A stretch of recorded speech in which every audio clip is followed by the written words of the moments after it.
Welcome worship leaders. My name is Tim Price from the Worship Leader Toolbox, and today I want to share a 10-point checklist. How are you doing in these things? Number 1, are you praying? I once heard the difference between a prophet and a priest.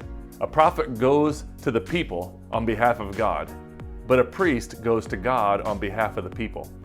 Worship leaders need to pray for their church and for their teams, for their ministry, and for the people they lead.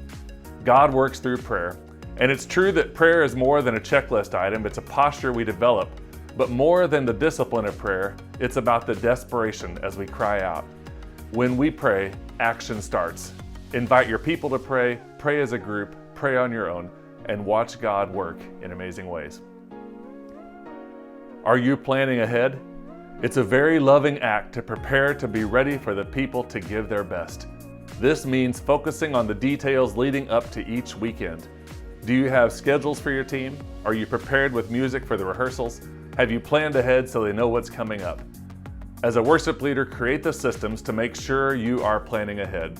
As a small example, you may pick a time at the beginning of the week, maybe Monday morning at 8:30, that you always sit down and send out the schedule for the next 2 or 3 weeks. Number 3, are you pastoring your team? I remember one morning just before a rehearsal sound check, I asked a question about some aspect of the service that day. The person I was talking to took the question the wrong way and began to answer it about himself, thankful that I had asked about their family and a trip they had taken.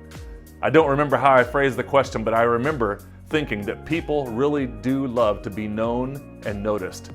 As a leader, especially during those crazy moments as people are coming in, take time to slow down, remember to talk with people. Ask questions, be engaged. There must be a relationship that goes beyond getting the job done. You can be a pastor whether you're officially a pastor or not. Shepherd your team. Are you encouraging your senior pastor? Over the years, I've heard all kinds of versions of leading from the second chair. In the book, The Search for Timothy, there's a checklist of ways to be faithful as a supportive minister in that role. Pastors need this. Whether you're volunteer or paid, your pastor needs you to be supportive, encouraging, and loyal. Nudge your pastor when you need information for planning. Make it your job to find times to discuss upcoming Sundays. Communicate on a regular basis. Let you know pastor's doing a good job, the sermon was good, and all those things. And build a bridge. Of course, there are times when seasons come and go and it's time to move on from your ministry role, but as long as you are in it, be faithful and encouraging to your senior leader. Number 5, are you listening to new music? When introduced intentionally, new songs can really spur on a congregation and worship. It helps add something fresh. Worship leaders are ultimately responsible for coming up with new songs, but everyone can be involved. Personally, I get most of my new song ideas from other people in the ministry sending me a link and saying, we should try this sometime. Once you learn the style of your congregation, you can gauge which songs will be most beneficial. Develop a system for listening to and learning new songs. Keep the worship fresh. One other thought might be that you consider writing your own worship song for your church to sing. Number 6, are you challenging your worship team? A stretched muscle grows, but without stretching, atrophy sets in. Leaders must find ways to challenge their groups. Give your team opportunities to be challenged musically, personally, and professionally. Challenge them to grow in their skill. Choose songs that require learning a new part. Involve new people. Challenge the students of your church to be involved in worship. Invite the worship team members to pray aloud during the circle before worship. Challenge them in their spiritual walk with the Lord. Number 7, are you delegating responsibility? It's very important to delegate. If you take all your responsibilities and write them down, and at the end of the year you still have the exact same responsibilities, then you probably need help with delegating. Your team will flourish more if you hand off opportunities to serve, create, and lead. Another way to ask this question is, are you replacing yourself? Who is coming through the ranks that will be leading worship in your church in the future? Are you inviting them? We have to pour into the next generation. We have to break down the roles that are routines that can be handed off so that you can focus on other things. That's the possibilities when you are delegating well. Number 8 on our checklist. Are you keeping your Sabbath?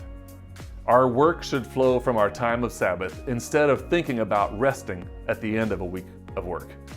That's why I only use calendars where the week begins on a Sunday. It's a constant reminder to me. It's a good perspective to think about our ministry flowing freely after times of rest. Are you finding ways to allow God to have His work in your heart through a Sabbath time each week? Are you staying faithful to the call? Number 9. There are way more frustrations in ministry than most blog posts and books let on. I know when I'm hearing from another church, it just sounds so simple until you're in the middle of it on your own. But be faithful to the call. Seek the Lord to find your strength and serve where you're planted. Don't always be looking over the horizon wondering what else is out there. When it's time to leave your post, based on God's call, you'll know.